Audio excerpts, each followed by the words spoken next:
اس کے لیے بہت ڈیسیجن لینا چاہتی ہوں آگے. مجھے نہیں لگتا کہ میں نہیں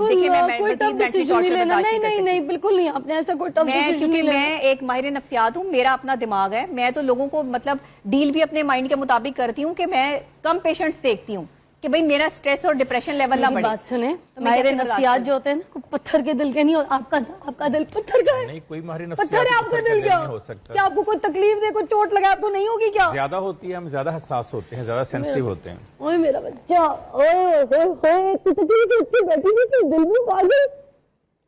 سنو, تمہارا میڈیا تمہارے ساتھ کر, تم اکیلی نہیں ہو کے. تمہارا گھر خراب ہونا تو تمہارے گھر جو خراب کرے گا نا, اس کو ایک بندے کو حساب دینا پڑے گا. گھبرانا نہیں ہے تم نے. دیں گے صاحب. تم نے کسی بھی قسم کی مدد کی ضرورت ہے, میں کھڑی ہوں, یہ چینل کھڑا ہے, 24 کھڑا ہے, سب میری زندگی کوئی اتنی عام نہیں ہے کہ کوئی بھی آئے اپنا نام دے اور پھر جو ہے وہ بھاگ جائے. میں بھاگنے نہیں دوں گی. نہیں, کیوں؟ یہ بات کی نا, کوئی سٹیمپ لگا کے تمہاری ذات پہ ایسے چلا جائے, کوئی بھاگ کے دکھائے بھائی جان, آپ کو میں چھوڑوں گی نہیں. اگر آپ نے کچھ کوئی تکلیف دی نا, یہ آپ نے ریل دیکھی تو آپ غور سے دیکھیے گا.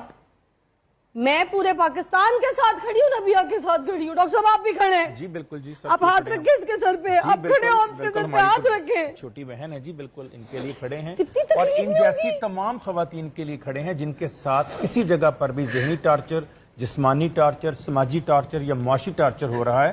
ہم سارے ان اسٹوڈیو میں جتنے لوگ ہیں, جتنے لوگ ہمیں سن رہے ہیں, ہم سب ان کے ساتھ ہیں. جتنے پیرنٹس سن رہے ہیں وہ بھی ساتھ ہیں ان کے.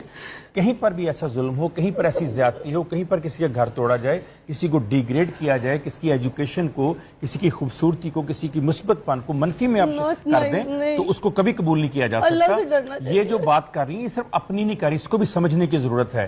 یہ ان تمام بچیوں کی آواز بن رہی ہے جن کے ساتھ اپنے گھر میں ایسے بات ہو رہی ہے, لیکن وہ خاموش رہتی ہیں. کوئی اپنے ماں باپ کی عزت کی وجہ سے, کوئی اپنی عزت کی وجہ سے بیچاری سمجھتی ہیں کہ کہاں جائیں گی سوسائٹی میں. یہ ان کی آواز ہیں. اور دراصل آج کے دن کی مناسبت سے یہ آواز بڑی اہم اس لیے ہے کہ جس رسول خدا کی شہزادی کی ہم بات کر رہے ہیں, انہوں نے سب سے پہلے جو خواتین کا چارٹر ہے انہوں نے ہمیں دیا, حقوق انہوں نے ہمیں بتائے. ایک بیٹی کیا ہوتی ہے, ایک بیوی کیا ہوتی ہے, ایک عورت کیا ہوتی ہے, یہ انہوں نے ہمیں بتایا. آج اس دن کی مناسبت سے ہم لوگوں سے کہنا چاہتے ہیں, اسلامی معاشرے میں کیوں نہیں مانتے؟ اگر ہم نبی پاک صلی اللہ علیہ وسلم کو مانتے ہیں, ہم جناب سیدہ کو مانتے ہیں, تو پھر ہم ان کی باتوں کو کیوں نہیں مانتے؟ خدا را یہ بتائے نا مجھے, کیوں نہیں مانتے؟